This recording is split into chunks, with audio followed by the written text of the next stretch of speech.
अस्सलाम वालेकुम मेरे प्यारे व्लॉग फैमिली, कैसे हैं आप सब। उम्मीद करती हूँ कि सब खैरियत से होंगे। चाहे आप मुझे पाकिस्तान के किसी शहर या गांव से देख रहे हैं या फिर दुनिया के किसी भी कोने और प्रदेश से, मेरी दिल से दुआ है कि अल्लाह पाक आप सबको हमेशा अपने हिफ्ज़ व अमान में रखे। आपके घरों में बरकत, रिज़्क़ में कशादगी, तंदुरुस्ती और ज़िंदगी में बेशुमार सुकून और खुशियाँ अता फरमाया। आमीन सुम्मा आमीन। आप सबकी मोहब्बत, दुआओं और कीमती वक्त का बहुत बहुत शुक्रिया। बराए मेहरबानी मुझे और मेरे छोटे से चैनल को इसी तरह अपना प्यार देते रहें और सपोर्ट करते रहें। गांव की खूबसूरत और ठंडी सुबह का आगाज़ होते ही मैंने सबसे पहले अपना नाश्ता किया। गांव में सुबह सुबह नाश्ता करने का अपना ही एक अलग मज़ा और सुकून होता है। वैसे तो कपड़े मैंने रात को ही मशीन लगाकर धो लिए थे ताकि सुबह का काम कुछ हल्का हो जाए, लेकिन एक सूट रह गया था तो मैंने सोचा कि इसे क्यों छोड़ना, इसीलिए सुबह सुबह हाथ से ही वो सूट भी धोकर धूप में सुखा दिया। नाश्ता और कपड़े धोने के बाद फिर मैंने बिस्तर वगैरह अच्छे तरीके से तय किए, चारपाइयाँ समेट कर एक तरफ रखी। आपको तो पता ही है कि आजकल सावन का मौसम चल रहा है। बाहर की गीली मिट्टी और गर्द गुबार उड़कर इतनी ज़्यादा अंदर आती है कि फर्श पर चिपक जाती है। अगर एक दिन भी सफाई ना करो तो पूरा घर गंदा लगने लगता है। इसीलिए मैंने सोचा कि आज तसल्ली से सफाई की जाए। मैंने कमरे के सोफ़े और दीगर सामान आगे पीछे हटाकर खूब अच्छे तरीके से कोने कोने में झाड़ू लगाया ताकि कहीं भी मिट्टी या कचरा ना रहे। झाड़ू लगाने के बाद फर्श बिल्कुल साफ चमक उठा। घर की सफाई के साथ साथ मैंने फ्रिज और ओवन को भी अंदर और बाहर से अच्छे तरीके से साफ़ किया।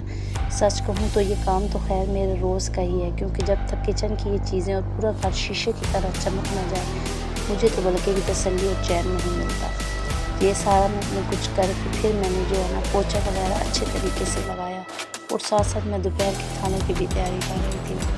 जब झाड़ू मेरा लग गया तो मैंने सही साफ़ तरीके से पोछा लगाया। ये सही तरीके से कोनों खुदरों से मैंने सोफ़े वगैरह आगे पीछे हटा के खुद ही और झाड़ू लाया ताकि जो नीचे मिट्टी सही जमा हुई पड़ी है ना वो सारी निकल जाए। जो फिर नीचे बंदा बैठता है ना गर्मी की वजह से फ़र्श पे, तो वो मिट्टी साथ चिपकती है तो बंदे को बड़ी उलझन हो।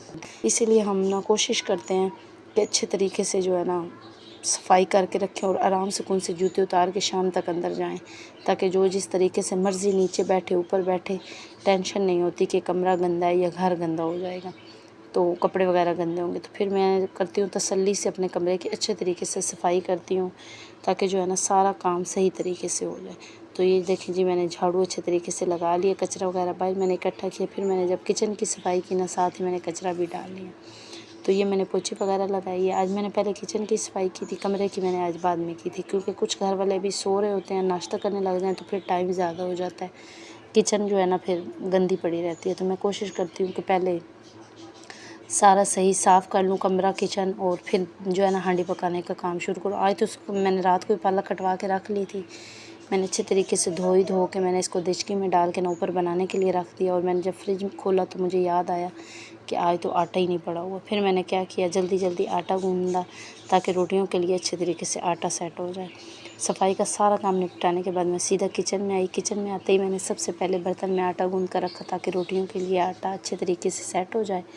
आटा गूँधने के बाद मैं दोपहर के खाने यानी हांडी की तैयारी शुरू की। आज मैं अपने घर वालों के लिए बना रही हूँ देसी अंदाज़ का ज़बरदस्त और मज़ेदार पालक आलू। पालक को काटना और धोना ही अपने आप में एक बड़ा काम होता है, लेकिन जब खाना प्यार से बने तो मेहनत का पता ही नहीं चलता। किचन में काम करते करते चूल्हे की गर्मी से शदीद पसीना आने लगा और बुरा हाल होने लगा, क्योंकि सावन की हब्स और गर्मी बहुत ज़्यादा थी। तो फिर मैंने काम के बीच में ही अपने लिए और घर वालों के लिए ठंडा ठार शिकंजी बनाई बर्फ़ डालकर। जब ठंडी ठंडी शिकंजी पी तो सच में जान आई और गर्मी की शिद्दत भी ज़रा कम हुई। हांडी चूल्हे पर हल्की आंच पर पकने के लिए रखने के बाद मैंने आटा गूँधे हुए पेड़े बनाए और तंदूर पर भेज दिए, क्योंकि हम रोटियां घर के बजाय तंदूर से ही लगवाते हैं। गरम गरम तंदूर की रोटी और साथ में पालक आलू का सालन, इसका तो कोई मुकाबला ही नहीं। दोस्तों, आप तो जानते ही हैं आजकल हमारे मुल्क में पाकिस्तान में महंगाई के क्या हालात चल रहे हैं। सब्जियां हों, राशन हो या घर का कोई भी खर्च, हर चीज़ इतनी महंगी हो चुकी है कि मिडिल क्लास घरानों के लिए पूरा महीना बजट संभालना बहुत बड़ा चैलेंज बन चुका है। लेकिन गांव का ये सादा लाइफस्टाइल और हमारी रवायात हमें ये सिखाती हैं कि हालात चाहे जैसे भी हों, कम बजट में भी सब्र, शुक्र, किनात और मोहब्बत के साथ अपने घर को कैसे अच्छे और खुशगवार तरीके से चलाया जाता है। تو میں نے جب اچھے طریقے سے پالک جو ہے گل کے میش ہو گئی تو اس کے اندر ہی باقی مسالے میں نے بیسک بالکل سادے سے مسالے ایڈ کیے تھے، اور جب بالکل بھنائی ہونے والی تھی تب میں نے اس کے اندر جو ہے نا میتھی شامل کی۔ یہ میں نے گھی بھی اینڈ پہ ہی ڈالا تھا۔ اور یہ چھوٹا سا ہمارا ایک بچہ ہے جو جھولے لے رہا تھا لٹک لٹک کے، ہے تو یہ بہت چھوٹا لیکن کام یہ سارے بڑوں والے کرتا ہے۔ اس کو بڑا شوق ہے کہ میں سارے جو ہے نا کام بڑوں والے کیا کروں۔ تو میرے پیارے دوستوں، یہ تھا میرا آج کا چھوٹا سا دیسی ڈیلی روٹین ولاگ۔ میں نے کوشش کی ہے کہ اپنے روزمرہ کی زندگی کا ایک سچ اور سادہ سا حصہ آپ کے ساتھ شیئر کروں۔ اگر آپ کو میری یہ محبت، محنت اور گاؤں کی سادگی اچھی لگی ہو تو ویڈیو کو لائک ضرور کیجیے گا، اپنے دوستوں اور رشتہ داروں کے ساتھ شیئر بھی کیجیے گا، کمنٹ سیکشن میں اپنی رائے کا اظہار ضرور دیجیے گا، مجھے بتائیے گا کہ آپ کو ولاگ کیسا لگا۔